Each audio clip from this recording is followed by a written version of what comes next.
Hello everyone. In this video, we will see how to attach the policy to the user. Right? So we were looking at user creation and then attaching the user to the group and generating access keys for the user. Now this time, usually we can have a separate user policy for this individual user also.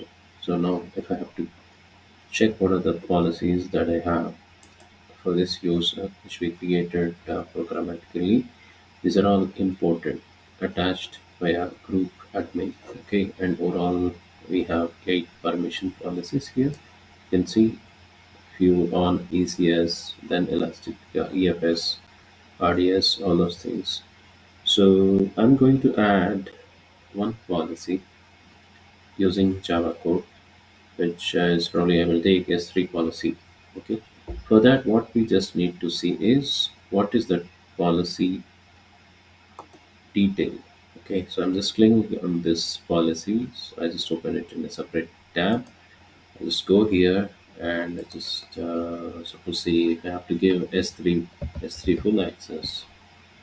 Yeah, here you see I'm image on S3 full access. You just click on this. You need this ARN.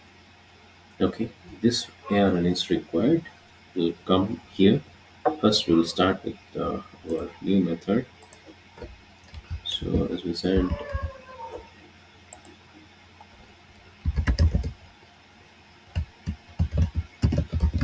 so we don't return anything. So I just say void and attach user policy. We are just attaching this to user. So I just say attach user policy, then username,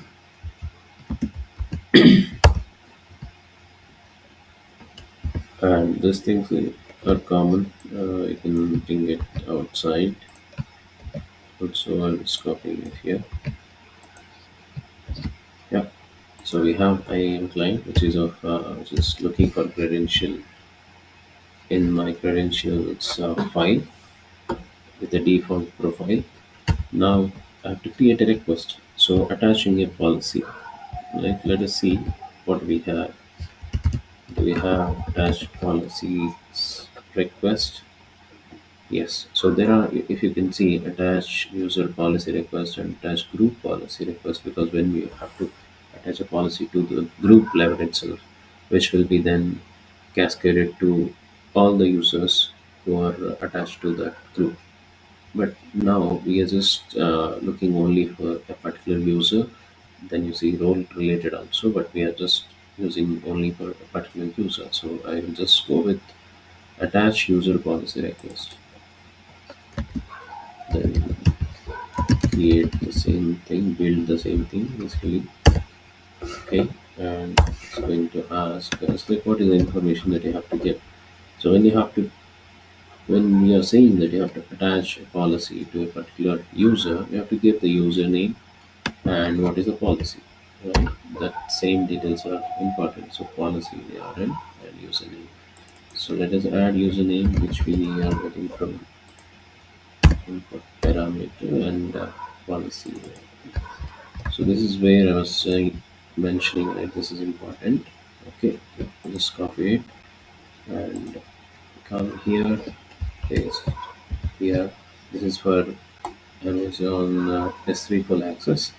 So if you now check total, there will be only 8 policies right here, and it does not contain S3 full access for this particular user. Okay, now programmatically we are trying to do. Let us see.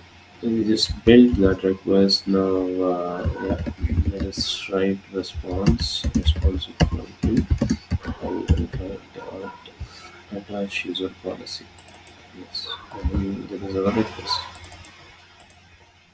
Okay, and I think it is going to return much information, so I just say response is okay. This is my response. Okay, that's it. I think we are done with this coding, except that I need to call this method. But we created a client, we create request, we are attaching it. So once a request, and yeah, we received a response. So let me call this method. Yeah. So attach user policy. I just pass the same username here. Okay. Now let me run.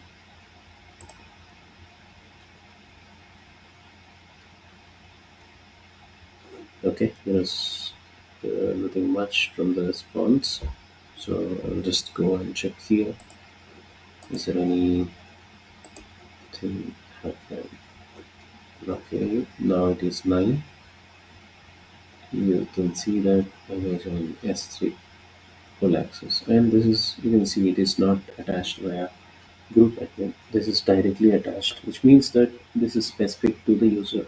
So in this case, if you go to user group and if you just open admin user, you should see only those 8 policies. You should not see S3.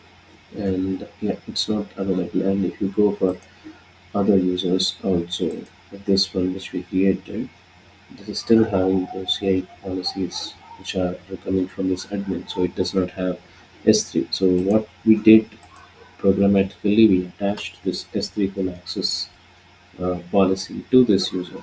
Okay, that's why you can see this. This is directly attached. Okay, so yeah, this is pretty simple. I think we covered the basic things which are required using IAM. What are the things that we do with the user? Okay. Thank you for watching. Please subscribe to my channel for more videos. Thank you.